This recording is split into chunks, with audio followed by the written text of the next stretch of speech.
Saúdo você que me acompanha no Santo do Dia. Hoje, dia 18 de março, a Igreja celebra a memória litúrgica de São Cirilo de Jerusalém, bispo e doutor da Igreja. Eu o tenho como meu padrinho, porque hoje eu celebro e agradeço a Deus o dom da minha vida.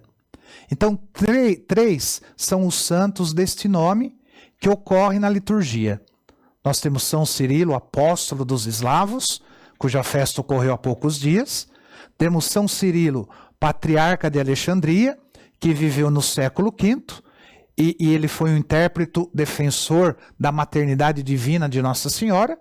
E nós temos o nosso santo de hoje, que foi patriarca de Jerusalém no século IV, cronologicamente ele é o mais antigo.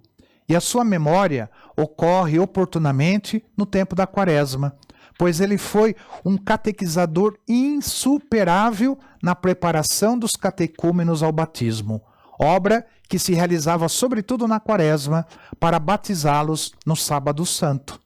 Cirilo, ele nasceu em Jerusalém em 315.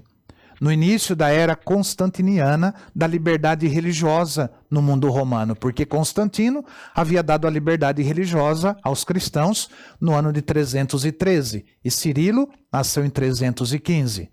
Ordenado sacerdote, ele recebeu a tarefa de preparar ao batismo os catecúmenos, isto é, os adultos provindos do paganismo que desejavam abraçar a religião cristã.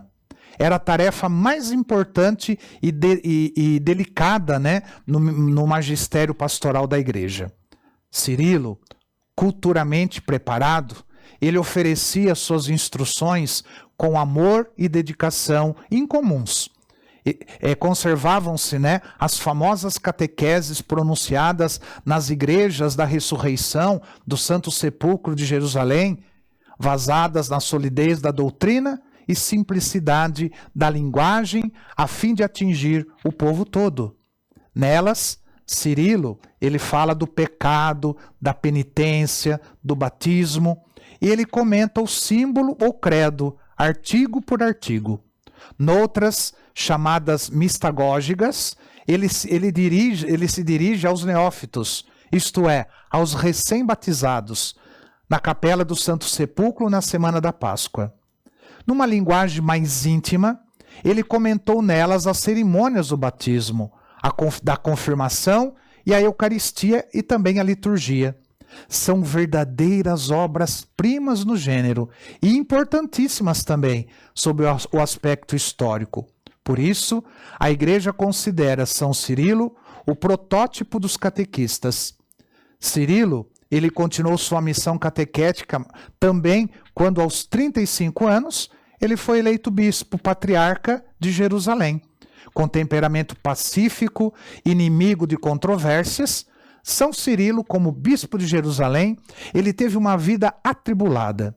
Sem pretendê-lo, viu-se envolvido na disputa do arianismo que dilacerava o Oriente cristão naquele século. O arianismo que negava a divindade de nosso Senhor Jesus Cristo. Relembremos, né, como de fato, após as definições do Concílio de Nicéia, que foi celebrado em 325, sobre a divindade de Cristo, continuou o século IV agitado e dividido entre defensores e contraditores da doutrina definida, né, e os adeptos da fé nicena e os arianos de todos as matizes. Cirilo não era afeito a grandes especulações teológicas, filosóficas, e nem percebia a sutilidade da doutrina. Ele era amigo da paz e sensível às divisões que agitavam a cristandade antiga. Contra ele voltaram-se assanhados os adversários da fé nicena e conseguiram que o santo bispo fosse exilado 3 vezes num total de 16 anos, quase a metade do tempo de todo o seu episcopado. Finalmente, reconduzido pelo imperador Teodósio à cátedra de Jerusalém, ele se esforçou em renovar espiritualmente sua diocese, dividida pelo cisma, atacada pela heresia e poluída pelos maus costumes. Nisso, se confirmou como grande mestre, pastor solícito e sábio mediador e conciliador dos ânimos. São Cirilo, ele faleceu em 386, com 71 anos de idade. E assim reza a oração da missa. Ó Deus, que levastes vossa igreja a penetrar mais profundamente nos mistérios da salvação pela catequese de São Cirilo de Jerusalém, concedei-nos por suas preces conhecer de tal modo o vosso Filho que tenhamos a vida em plenitude. O Papa Leão XIII, em 1882, ele elevou à categoria de doutor da Igreja o Patriarca de Jerusalém, São Cirilo de Jerusalém. Por isso, nós pedimos a sua intercessão. São Cirilo de Jerusalém, rogai por nós. E que o Senhor te abençoe, em nome do Pai, do Filho e do Espírito Santo. Amém.